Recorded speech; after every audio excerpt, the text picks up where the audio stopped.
So in Shulchan Aruch, page 476 in our edition, Siman 168 of HaShamayim, Halakha Yudalit 14. Maran is going on to the next topic. If you remember, after the last class, about 2 weeks ago, we discussed New York bagels. Someone tell me about New York bagels. What's unique about New York bagels? They boil them and then they bake them. Remember? And we're trying to figure out, so what is the halakha about that? Maran, and I didn't tell you this then, I want to keep you in suspense. I was hoping someone would research it and get me back an article on bagels. But nobody researched it and got me an article on bagels. Maran deals with this question, halakha, right here. And I don't think he calls them New York bagels, but he calls them chalut. So look here. Maran writes, chalut. What is chalut? Pirush, it means, kminpat choltim oto berotchin. It's a type of bread that they do Khalita to it. Anyone here study shchita or melicha? Rabbi Yosef, can you tell me about the process of Khalita? On a Khalita, in order to make a piece of meat kasher, you first have to, I don't know what the English word is for it, but I guess you boil it really quickly. And that seals the blood in place, and then you can cook it in a pan that doesn't drip. Otherwise, you'd have to roast it over a fire or something like that. Okay. Or marinate it. Very good. So in original halakha, the process is not just including melicha, where you draw out the blood, but the process of Khalita is where you actually have to, let's say you want to cook a piece of meat in your oven, you bring it home from the grocery store, according to the Talmud, according to the Rambam, you have to take this piece of meat and drop it. It's a unique technique, so I'm just going to, you have to drop it in scalding hot water until it's essentially seared on all sides, and you pull it out right away. It's not cooked, but it's seared. So if you ever seen, the meat will turn white or gray. I don't know what color exactly that. And you take it out, and then you can put it in the oven. But it's forbidden to eat from the meat until that's done. Rabbi Yosef, does anybody do Khalita today? Almost nobody. Maybe I think the Yemenites, but outside of that, I'm pretty sure. And like people who are pretty particular about Harambam. Otherwise. Very good. So the Yemenites, and I don't know about it anymore, but the Yemenites for sure were the Jewish community that all across the board did that. And those who adamantly followed the Rambam, that's what the halakha is, and that's what they did. Rabbi Yosef, are you familiar with the history? So Maran, where's Maran's stance on this? Or just... I haven't looked into what Maran's stance is. It's on my to-do list of why this isn't the custom. So right. I'd be interested to see why. The bottom line is, for whatever reason, this has fallen out of practice in the Jewish community. But it's a real problem. I mean, I'm not going to tell you now, everyone started doing Khalita. I'm telling you that this is an evolution of halakha. Right? Halakha devolved. I know that it went forward, it went backwards, but whatever it did, the meat that many of us might eat, according to the Talmud and the Rambam, is really problematic. Unless, like Rabbi Yosef mentioned, you're barbecuing it. If you're making it on the fire, then that's already a different story. But in any other cooking setting or boiling setting, it could be a real halachic problem. So that word, Khalita, is the exact same word that we're using here for our New York bagel, chalut. So you're taking a piece of dough. It's bagel. Let's use an example of a bagel, okay? You're taking it and you're dropping it in boiling hot water. Shachagach, and then you take it out. So essentially, what does that do? It seals the outside. Dina Sigmund was in our shiur the other week, and she explained there's some scientific quality that happens with the water, and it's a type of water, but whatever it is, it seals the outside of the dough, so it makes it crunchier or crustier, and whatever exactly that does. I'm not a baker. And then they take that dough, and then afa'al batanu, you bake it in an oven. So whereas some people might think that this halakha is entirely irrelevant, but this is really something that happens all the time in bakeries around the United States, at least. This is a bagel. Pat gamurhu. So the question is it a boiled dough or is it a baked dough? That's the question. Based on yesterday's halakha, if it's a boiled dough, then it's a mezonot and not a hamotzi. But if it's a baked dough because it went into the oven afterwards, then its status would be hamotzi. In which case, that is real bread. It would require washing our hands, hamotzi, and birkat hamazon. So, I haven't been in a kosher pizza place in so long, I don't remember that. Do people say motzi on pizza if they buy it from kosher? The hamotzi on pizza question. Zev, it's a can of worms. There's no Well, in the tomato sauce there could be roaches. No, nobody remembers that video. So this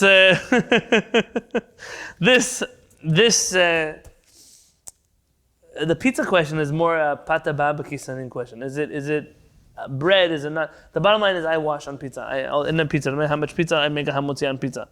But then again, I make hamotzi on pretty much everything. So hamotzi on matzot and hamotzi on, the I'm eating a whole pie of pizza as a snack situation is just not my. I can't assume that to be halachically a valid opinion. But I'm not going to argue that there are definitely people who do that. I just don't know exactly why.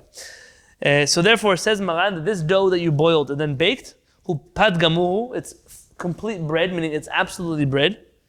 Umvarech alav hamotzi, and you recite a hamotzi on this bread.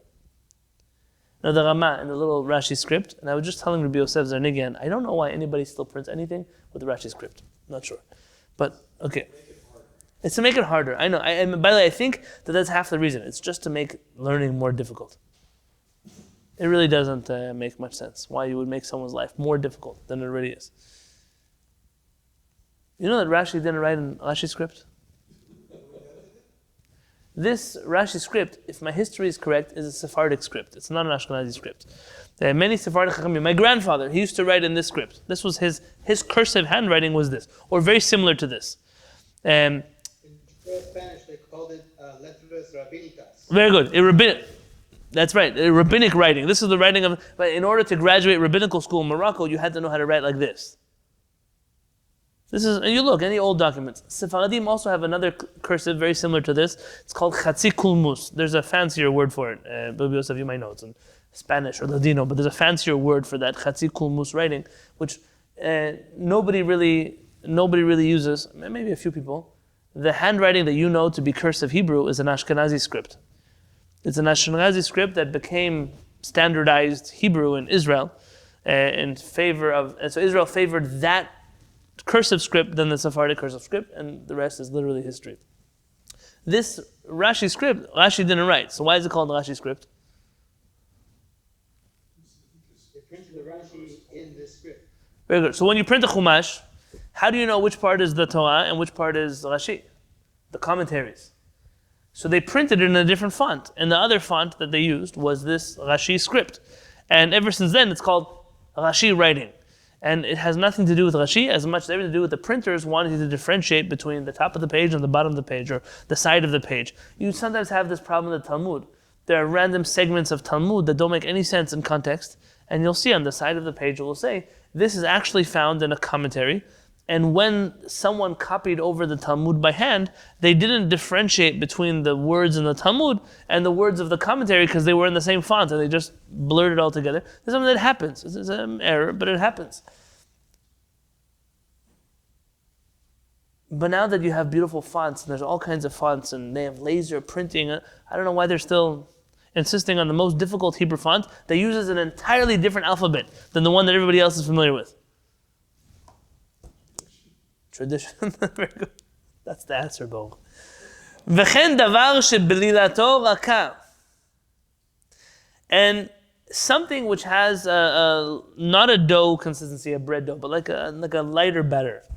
Shafa'o b'tanur b'lo mashke. And you bake it in the oven without any liquids. So you take a dough that normally would be used for pancakes or something, whatever it would be, but you bake it. And I'm not talking about sweetness. Remember, it's just flour and water. Don't get it carried away. Dino kepat, it's considered bread. Umvarech alav hamotzi v'shosh brachot, and you have to say hamotzi b'kat hamazon. V'chini mafa'o be'ilpas b'lo mashke. And also, if you cook it in ilpas, you're right, alphys. You cook it in a pot with no liquid. So, cooking something in a pot or a pan with no oil or no water, is that considered frying, sautéing, or baking? With no liquids. It's baking. How is it different than putting it in an oven or on top of a barbecue? I baked my matzot this year. I baked it on a stovetop, in a frying pan. That's how I baked my matzot this year. I don't know how to run a fire. When I have the Lopez brothers with me and Lopez sisters with me, they know how to wood fires and how to adjust the wood, how much wood. I didn't grow up in Oaxaca, so I grew up in San Diego. The best I know how to adjust is the the knob on the oven. That's all of my talent. I was not given any of the talents that my congregants have, and so I wasn't able. If I would use an oven, my matzot would come out charcoal.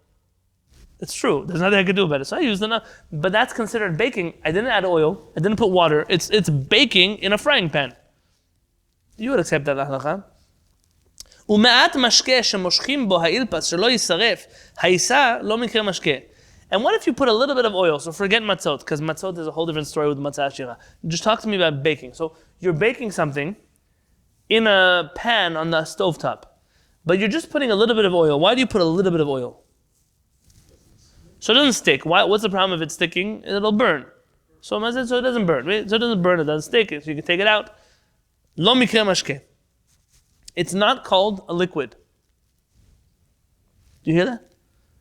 A little bit of liquid there is not considered liquid. Why?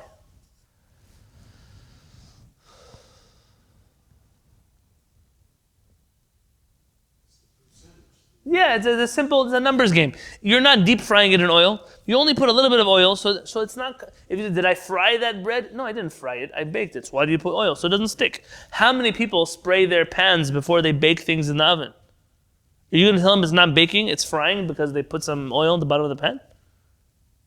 Of course not. But this is very unique how it applies then to the halachot of kashering utensils. A frying pan. What's the din? How do you kasher a utensil, a frying pan? You have to kasher it the way that it was, and I use the word kasher like I wrote in my book because there's no good Sephardic word for it, and there's no good English word for it, so the Ashkenazi vernacular will be suffice for now. How do you kasher something? Because kasher is not a word. Yeah. How do you? Some people say you should say kosherize, but kosherize is not a word either. My mom said kibolo kach bodo. The way it absorbs is the way you give it off. So a frying pan, do you have to kasher it with dry fire, dry heat, or with liquid, with water in a pot?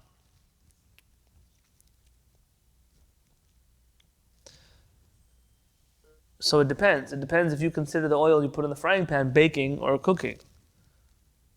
And Maran writes two different things in two different places.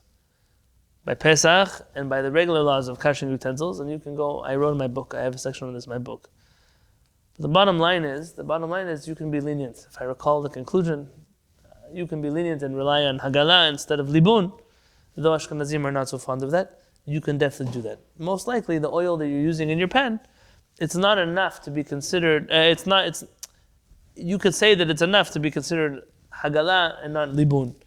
Now, if you would say, but there are times where you put things in your frying pan, even if there's oil, but there's parts of your frying pan which are not covered in oil, correct? So there are definitely parts of the food in your frying pan that are being cooked with dry heat only, with no liquids. What about that? Someone give me an answer in halakha. So do you have to now be strict and kasher your frying pan with fire? Because there are some times where the pan is being used with dry heat? No, because it goes according to Rav Shimush. Okay, the Rabbanit is giving away the answers of the Shulchan Aruch. Because Maran rules the Shulchan Aruch, thank you Rabbanit, that you kasher a utensil, the firov tashmisho, based on its majority of uses. So if you use a cup all the time for cold beverages, and you once had a hot beverage in there, it doesn't require any type of kashering because of that one time. It's a halakha that most people are not even familiar with. Because remember that after 24 hours, all utensils become kasher anyways? And the only reason why you have to kasher something after 24 hours is because the rabbis they made a decree. But they only made that decree apply in a situation where it's likely you're going to use that thing in the same place, the same way, all over again. But if you use something normally for cold, and now you use it once for hot, it doesn't require any kashering aside from just making sure it's washed and cleaned. Which is why the countertops and maybe once boiling liquids fell on it. Yeah, but most of your use of the countertop is not with boiling foods. Most of your use of the countertops is with cold foods or foods that are not boiling hot. But again, ignorance of halakha leads to all kinds of wonderful things. Let's finish the Ramah for tonight, and then we'll, yeah? Sometimes you have a countertop put a hot pan on it, but it's not touching the food. Okay, so that's really good. So the hot pan, let's say you take, what's in the pan? Give me an example. Let's say you have like a pot of soup that was on the stove. A meat soup. Let's say you take a chicken soup from the stove top. It's a hot pan, but it's clean, the pot, let's say. But you put the pot on the counter, and the counter gets really hot.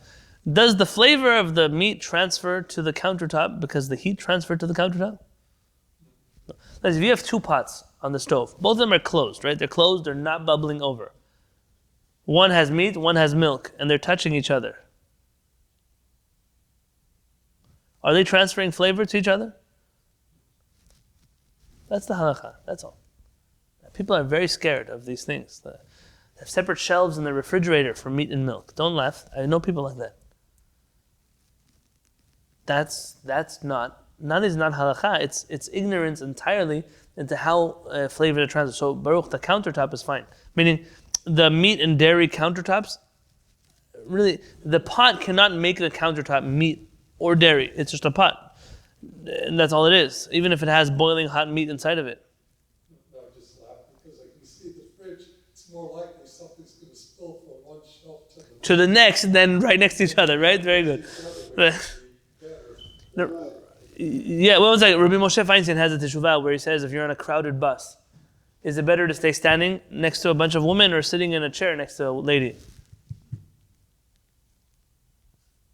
In Israel, they make people move. When I go to Israel and I sit on the bus next to my wife, people say, "Are you married to her?" Yeah. Okay, relax, people.